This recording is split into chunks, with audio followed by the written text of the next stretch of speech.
चला मध्ये चला चला पुढं.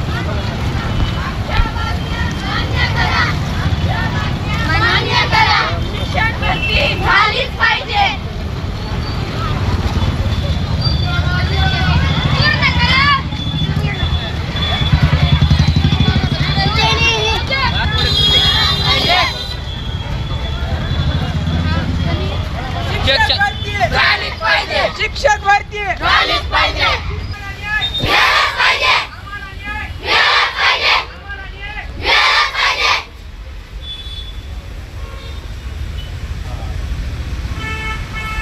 मत ना रे.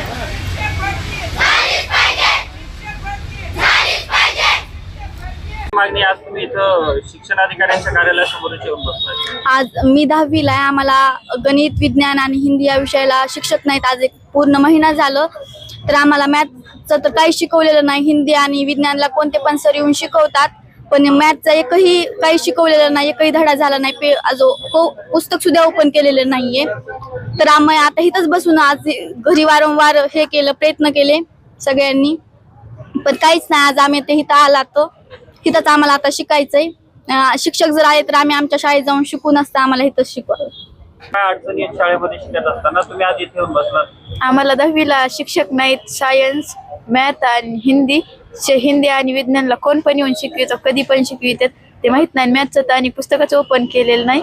आम्हाला जवळ शिक्षक येत नाहीत तर आम्ही इथं शिकणार आहोत. जर शिक्षक नाहीत आले तर कोण शिकविणार पण नाही. मग 10वीचे मार्क आम्हाला शिक्षण अधिकारी देणार आहेत का? आता तुम्ही सगळे पालकांनी, तुमच्या आई वडिलांनी आंदोलन केलं होतं, त्यावेळेला त्यानंतर काही शिक्षक आले की नाही आले? नाही, आमची शाळाच 13 दिवस झालं भरली नाही. 9 तारखेपासून आमची शाळा बंद आहे.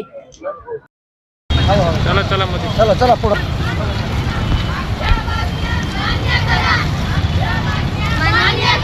शिक्षण भरती झालीच पाहिजे.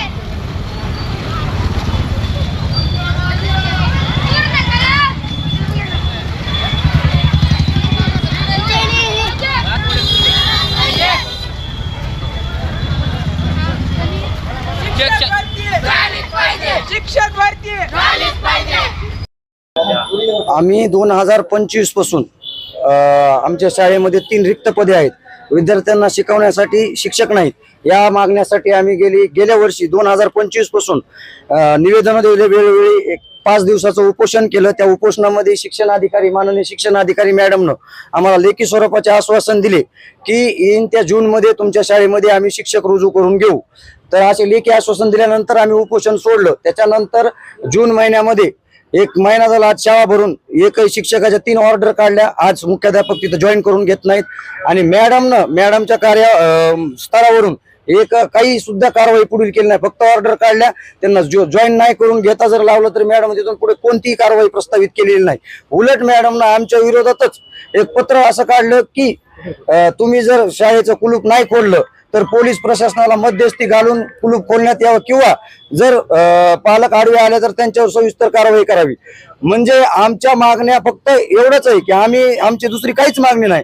आमची मागणी एवढीच आहे की बाबा आम्हाला 3 रिक्त पदे, शिक्षक जी रिक्त पदे आहेत तेवढे द्या आणि आमच्या मुलाचं जे भविष्य अंधारात आहे त्याच्यासाठी आमच्या विद्यार्थ्याचं नुकसान टाळा म्हणून आम्हाला 3 फक्त शिक्षक भरती करून द्या. याच्यासह एवढीच मागणी असताना पण प्रशासनानं आज गेली 12 दिवस झाले आम्ही शाळेला कुलूप बंद आंदोलन केलं आहे. याच्या आधी वेळोवेळी निवेदन दिलेले आहेत, तरी पण प्रशासनाने आज 12 दिवसाखाली फक्त एकदा BO साहेब आणि उपशिक्षण अधिकारी सर आलते. त्याच्यानंतर व्यतिरिक्त एकही प्रशासकीय अधिकारी आमच्या शाळेवर आमची पालकाची भेट घ्यायला आला नाही की बाबा 12 दिवस झालं गेली शाळा बंद आहे.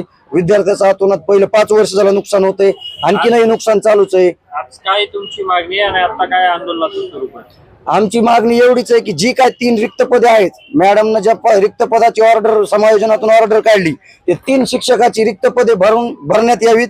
त्याशिवाय आम्ही इथून आज उठणार नाही.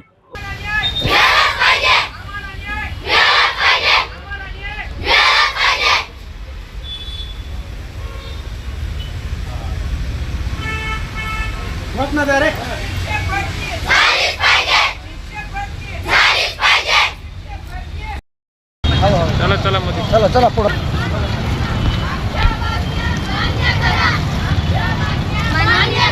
शिक्षण भरती झालीच पाहिजे.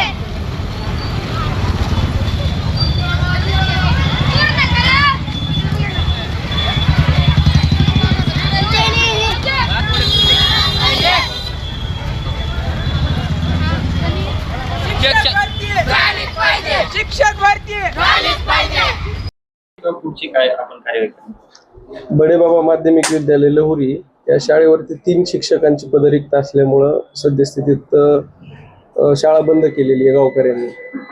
आता त्या 3 पदावर ते रिक्त पद भरण्यासाठी आपण अतिरिक्त झालेले जे शिक्षक आहेत बीड जिल्ह्यामध्ये माध्यमिकचे ते समायोजन प्रक्रियेद्वारे तिथं त्यापैकी 2 शिक्षक आपण तिथं दिलेले, परंतु शाळेने अद्यापर्यंत त्यांना रुजू करून घेतलेलं नाही. त्यासाठी आपण शाळेला नोटीस दिलेली आहे आणि पुढची कारवाई सुरू आहे. शिक्षक रुजू करून घेतल्यानंतर आपल्याला तिथून पुढं शाळेला सुव्यवस्थित हे करून घेता येईल.